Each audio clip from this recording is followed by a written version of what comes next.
This is CNN.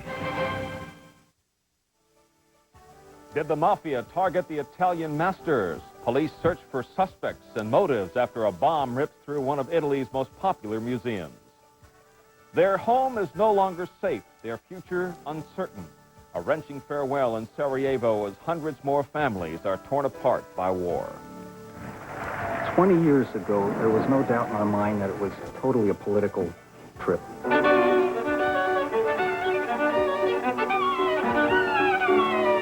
Now it is so much more open.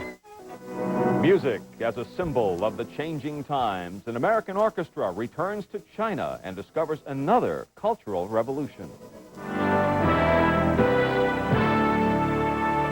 This is CNN Worldwide Update. News without borders. Hello to our viewers around the world. I'm Brian Christie at the CNN Center in Atlanta. Thanks a lot for joining us. Our top story, the ground was rocking and rolling in California a little more than an hour ago. The earthquake that struck was moderate in magnitude, but was felt over a very wide area. Seismologists set the epicenter just southwest of Bakersfield, but people felt the quake as far away as Los Angeles and Santa Barbara. And there are reports of aftershocks in Yosemite National Park, more than 100 miles to the north. Preliminary reports measure the quake at about 5.0 on the Richter scale. So far, no reports of damage or injury, and we hope to bring you a live report later on in our program. It took days of public lobbying and private arm twisting, but President Clinton has succeeded in getting his tax bill through the United States House of Representatives. The plan passed by a whisker.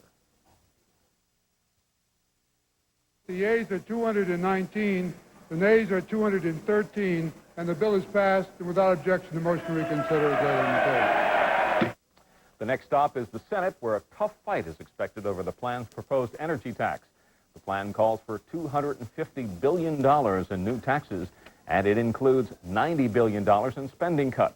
It is part of Clinton's plan to drive down the deficit by $500 billion over 5 years. Thursday's vote was a much-needed boost for the Clinton administration after a week of public relations nightmares. CNN's Wolf Blitzer reports. After a week of public and political embarrassments, it was a vote the president needed desperately, and he got it by a razor's edge. Tonight, the House said no to gridlock, no to the status quo, and no to the special interests who work so very hard to frighten millions of Americans about this program. Tonight, the House said yes to jobs, yes to lowering the deficit, yes to lower interest rates, yes to a brighter future. Immediately after the vote, he called House Speaker Tom Foley. Joined by Vice President Gore and other aides, the president also began thinking about what will probably be an even tougher battle in the Senate. Tomorrow we go on to the Senate, and we go back to the country. I am very, very proud of the people who tonight cast a very tough vote in a hard environment for a better tomorrow for America. Thank you very much.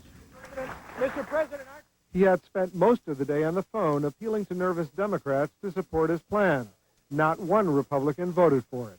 It wasn't an easy vote. It was a tough vote. We said from the beginning it would be tough. The president worked very hard, and he pushed his package through. He got 90% of what he started with in this package. He feels very good about it tonight. He's ready to move on for the fight in the Senate, and we'll be there tomorrow. Meanwhile, Ross Perot kept up the sniping from the sidelines. Now, we cannot, as citizens and part owners of this country, sit idly by while huge mistakes are being made. The president probably won't get any Republican support in the Senate, and some Democrats continue to oppose his energy tax. Yet Senate Republican leader Bob Dole concedes for now the president's prospects there are good. Well, I think it'll pass the Senate. It won't be automatic. It's going to depend on the Democrats. There won't be any Republican support for it. White House officials say President Clinton personally deserves much of the credit. They say he's worked feverishly in recent days to convince uncertain Democrats to vote yes. And they're hoping this success knocks things off of shelves, but I'd be very surprised to see any structural damage. Does this have any connection with the quakes we had just a few weeks ago up in the Lone Pine area and Bishop? Very, very unlikely because of the distance. We have seen a steady stream of aftershocks up in Eureka Valley, but they've been confined to Eureka Valley. They haven't extended very far away at all. What about the aftershocks to this quake? Well, so far we've seen a couple of them. It's a bit lower than what we would expect to see from a quake from this, about this size, but every earthquake is an individual. There's no textbook earthquake. And Dr. Again, would you go over the specifics of the quake for us? Okay, preliminary magnitude is 5.0, and it was at 9:47 p.m., located 16 miles south-southwest of Bakersfield. Thank you very much, Doctor. We might add, Brian, we had many calls in the studio from all over Southern California, some as far as 150 miles away, so it was felt in a widespread area. Good news is reports are coming in now from Kern County and Santa Barbara counties, two large counties just north of Los Angeles County. No reports of any major damage and no injuries reported. Dr. Hutton will be here for quite some time answering questions. We'll be standing by for any further details. But that's our live report from Caltech in Pasadena. Now, Brian, back to you. Okay, Stan Chambers, thank you very much from station KTLA, a CNN affiliate. We are following the story. As we get more information, we will pass it on to you. Let's take a short break, and we'll be back with more news right after this.